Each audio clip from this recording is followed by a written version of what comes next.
welcome to the Potscast. Listen, it's been a while and I do have some things.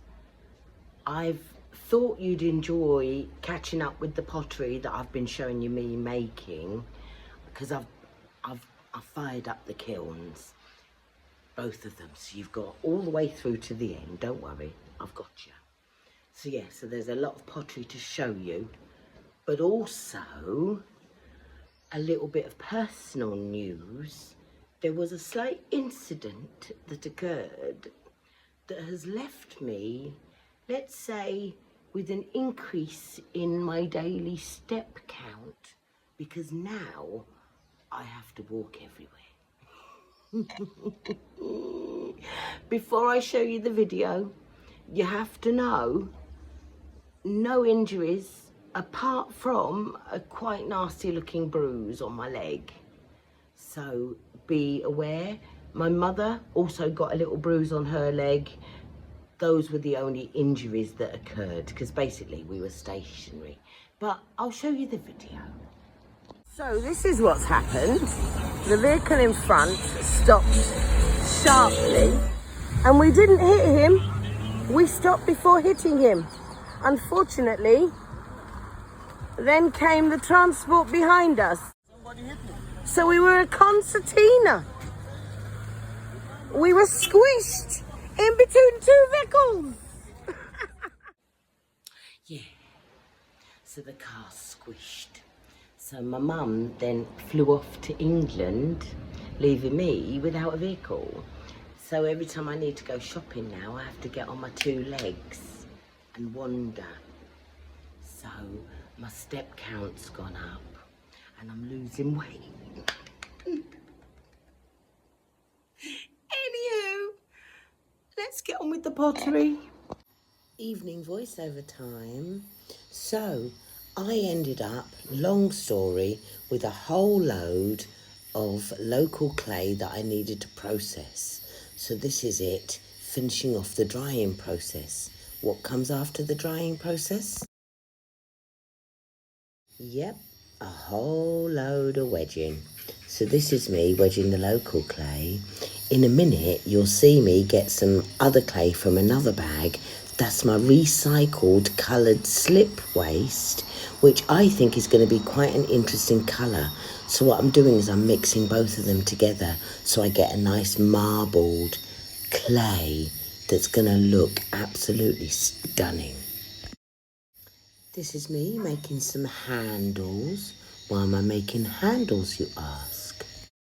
Because today I'm making at least one mug and possibly a beaker to drink from. If you look carefully at this one, you can see the marbling. It's gorgeous. Now I'm going to let you watch, but I'm not particularly proud of this. I tried to make some lids. I did get some in the end, but the last one, very, very thin bottom. Hello there. Should we start with some preparation? That's me mixing up all my colours. I'm going to use blue and I'm going to use red, well, aqua. I'm going to use aqua and red. This is me starting the trimming. What I'm basically doing is making the sides thinner from the inside first, then I'm going to go outside. Now, for you, it was only 20 seconds. For me, that was half an hour. This is the second one. I'm keeping this without a handle. Ooh, dance break. Welcome to the human race. Ah, Mr. Blue Sky, please tell us why you had to hide away for so long. Back to work. I'm finishing off the beaker. That beaker's going to be red. So I'm putting the red on the inside. Then I'm starting the lids. Now the lids are quite tricky because they're quite small. So there's a lot of fiddling. And after this, I'm going to put a handle on.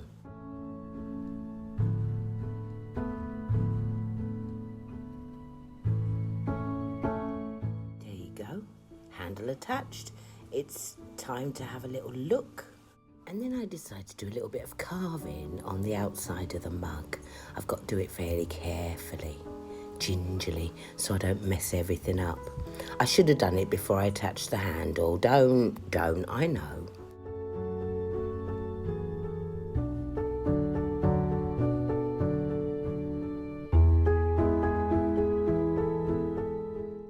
Bit of aqua on the inside. And there we have them, all done. A mug with a lid and a beaker with a lid.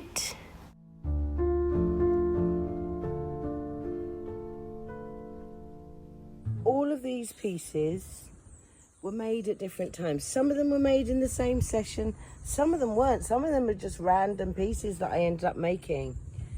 But look, I've managed to find a way to fit them all inside each other in some way. I mean, how is that not the cutest little set with the little ladybird? They weren't thrown together. They were thrown on completely different days. This, I don't know what that was meant to be. It was meant to be a little bowl, but it fits nicely as a lid. Now this, without that, was the design that I decided with that and that. These two have gone together because they've both got little cracks. This one's got a little crack there and that's got a little crack there. So I'm going to put them together as the crack twins.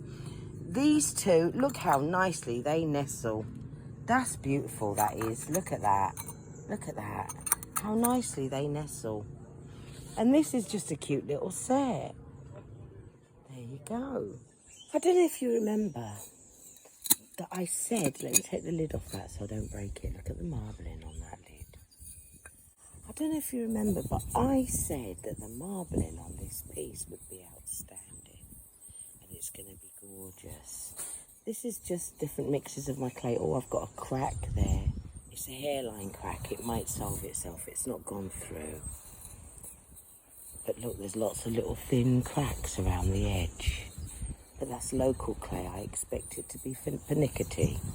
But look how gorgeous that marbling is. Obviously, I've enhanced it with some of the carving to give it some curves. Now, I knew this one wasn't going to be as gorgeous because it didn't seem to have as much different clays in it. But it's still going to be nice, and I think this might be a contender for my actual mug. And the lid, can use it like that, but it also fits nicely like that if I just want to give the birds somewhere to sit on. To be fair, I don't even remember making this mug, but I did make it. So there it is, with a lid no less. Similarly, I don't remember making this plate. Let me know if you do. Gorgeous bottom though, look at that. Now I realise I've never actually shown you any footage of me ever loading the kiln.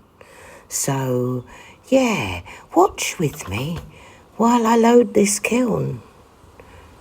It took a lot longer than this. This is obviously time-lapse. It took me about an hour because I kept taking in and putting back and taking out and putting back, and you know how it works.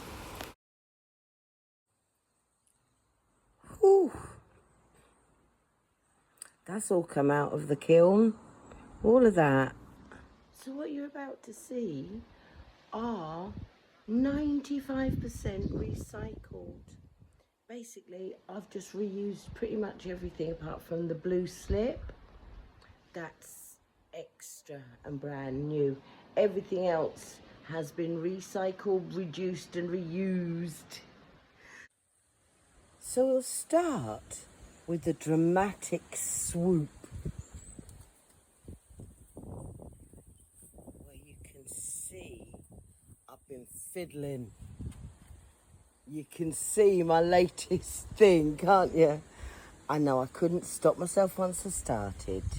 Yeah, I've been keeping hold of all of my glaze chips, and I've put them in a jar as dry powder. And what I've been doing is I've been just sticking them in the bottoms to see what happens. And you know what? I'm loving them. Loving them. So these are my suggested sets. I mean, I do love the way they look from all angles, really. Look at the angles. fabulous angles. These are the crack twins. Do you remember the crack twins? Because they're both cracked. These were the super nestlers. Look how nestled they are. Look how gorgeous it looks from the top. And this is the little set, remember, with the little ladybird. And this is the little jar that I fired together so it's snug. There you go. All of the nesty bits. So, look at this. Let's take the lid off again. Beautiful lid. The marbling's still great. But I did promise you some really nice marbling. So the dark colour is the local clay. And the lighter colours is where it's mixing. Although I think the dark colour might be my coloured slip waste. I should stop calling it waste, shouldn't I? My coloured slip reclaim. So yeah, that is beautiful. Now I said the mug wasn't going to be spectacular, but look at this handle. Look at the marbling there. I'm loving that. But yeah, the mug's doesn't have as much mixing. This is local clay. This is more local clay. And my aqua. And then the mug I forgot about. Love the popping yellow of the lid. But yeah. No. This episode of the Potscast was carefully assembled by me, Amanda, on the island of St. Lucia. Bye.